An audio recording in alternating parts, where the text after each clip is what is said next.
jatuh penerjun payung di laut. Innalillahi. Seorang atlet terjun payung yang hilang di perairan Laut Pangandaran, Jawa Barat akhirnya ditemukan sudah meninggal dunia oleh seorang nelayan asal Cilacap Jumat pagi. Jasad korban dalam kondisi telungkup mengapung di atas permukaan air. Penemuan itu kemudian dilaporkan ke petugas dan ditindaklanjuti oleh tim SAR gabungan. Setelah ditemukan, jasad korban yang masih mengenakan pakaian lengkap dievakuasi oleh tim SAR gabungan dan dibawa ke Pantai Batu Karas, Kecamatan Cijulang. Kita telah berhasil menemukan korban laka terjun payung yang dalam kondisi meninggal dunia.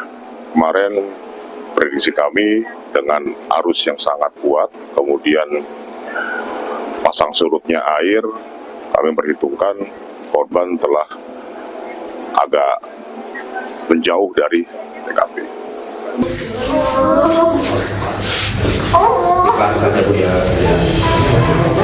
Selama proses evakuasi, pihak keluarga korban tampak terpuruk, beberapa di antaranya menangis dan saling menguatkan saat melihat jasad korban diangkat ke darat. Selanjutnya, jenazah dirujuk ke Rumah Sakit Umum Daerah Pandega Pangandaran untuk proses identifikasi dan penanganan lebih lanjut. Pihak keluarga tadi sudah melihat langsung, ya. Beliau sudah memastikan bahwa memang benar itu adalah suami dari ibu tersebut, dan hari ini akan dilaksanakan pemandian dan akan nanti kita bantu proses untuk pelaksanaan pengiriman jenazah ke rumah korban di wilayah Bandung.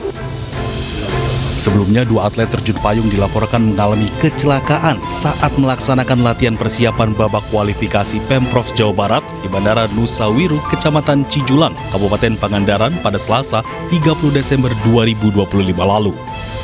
Satu atlet dinyatakan meninggal dunia, sementara satu atlet lainnya sempat dalam proses pencarian setelah terjun ke laut. Dengan ditemukannya jasad korban, proses pencarian resmi dihentikan. Dari Pangandaran, Jawa Barat, Irfan Ramdiansyah, iNews melaporkan. Sebuah rumah makan di Jalan Kota Bambu Selatan, Palmerah, Jakarta Barat terbakar. Kebakaran diduga dari kebocoran regulator tabung gas saat memasak.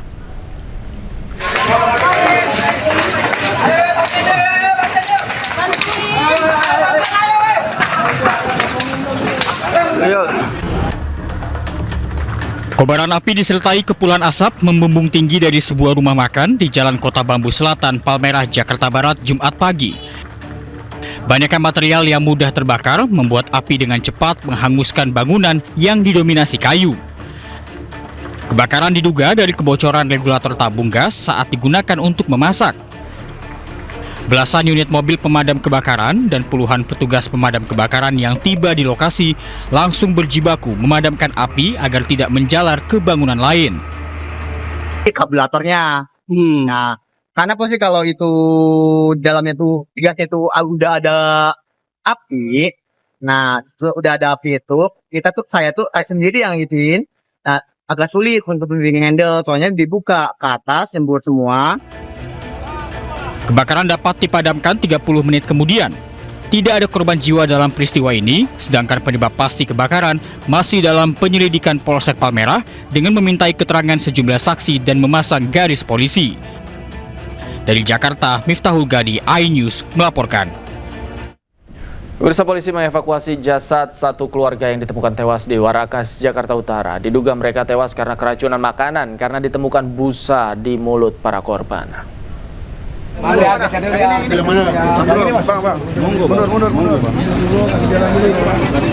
jalan dulu ya. Setelah 4 jam melakukan proses identifikasi, polisi mengevakuasi jasad korban yang ditemukan tewas di Warakas, Tanjung Priuk, Jakarta Utara. Jasad ini dievakuasi ke Rumah Sakit Polri Kramat Jati untuk diotopsi agar penyebab kematiannya bisa diketahui.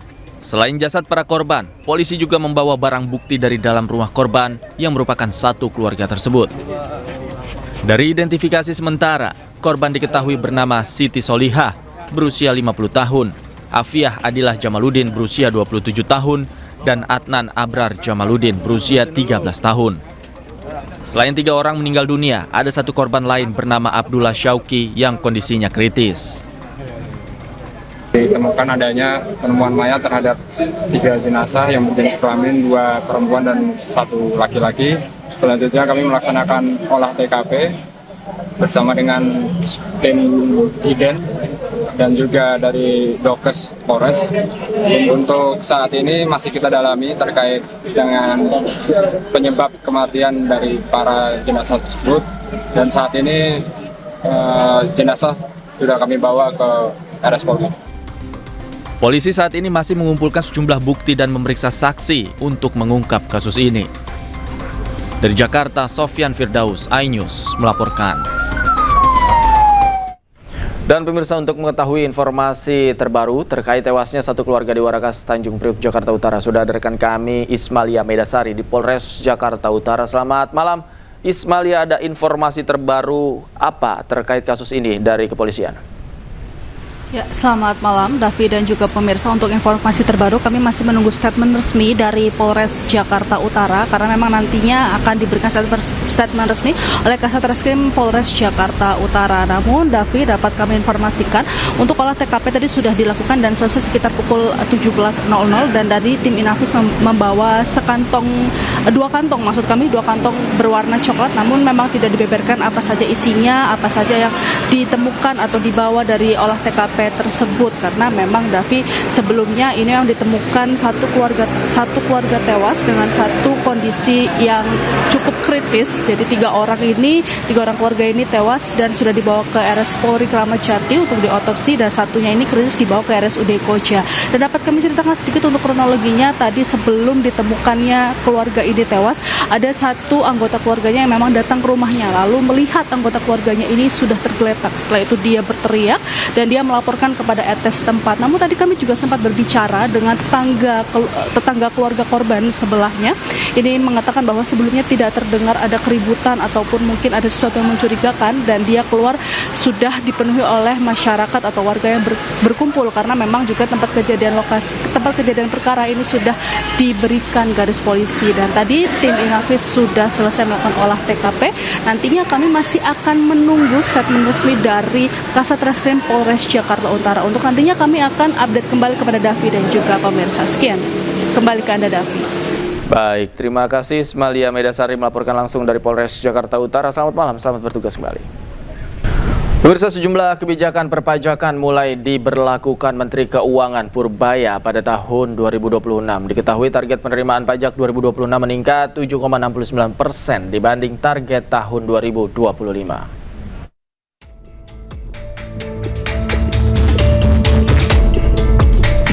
Memasuki tahun anggaran 2026, Menteri Keuangan RI Purbaya Yudisadewa nampak sangat berhati-hati dalam menyeimbangkan antara kebutuhan penguatan penerimaan negara dan upaya menjaga daya beli masyarakat.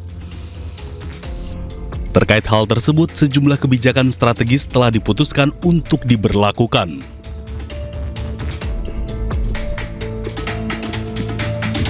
Pertama, tidak ada kenaikan tarif PPN. Purbaya menjelaskan penyesuaian PPN baru dilakukan apabila pertumbuhan ekonomi nasional mampu tumbuh 6%, sehingga pemerintah memiliki ruang mengelola kebijakan perpajakan termasuk PPN. Kedua, optimalisasi sistem Cortex. Hal ini dilakukan untuk mengejar target naiknya setoran pajak pada 2026. Ketiga, penundaan pajak marketplace. Hal ini dilakukan guna beri ruang nafas sektor ekonomi digital. Keempat, insentif PPh 21 ditanggung pemerintah. Insentif ini diberikan bagi para pekerja bergaji sampai dengan 10 juta rupiah di sektor padat karya dan pariwisata untuk memastikan kepastian usahanya terus terjaga di tengah tekanan bisnis. Kelima, beli rumah bebas PPN.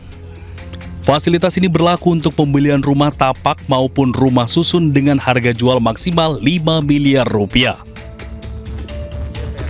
Sebelumnya diketahui pemerintah melalui Kementerian Keuangan menetapkan target penerimaan pajak 2026 sebesar 2.357,7 triliun rupiah atau meningkat 7,69% dibanding target tahun 2025.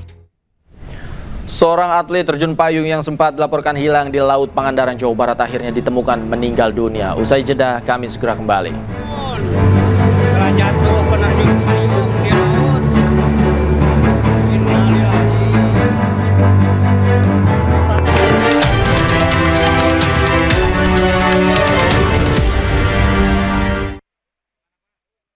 Kenapa aku pilih Le Mineral? Soalnya cuma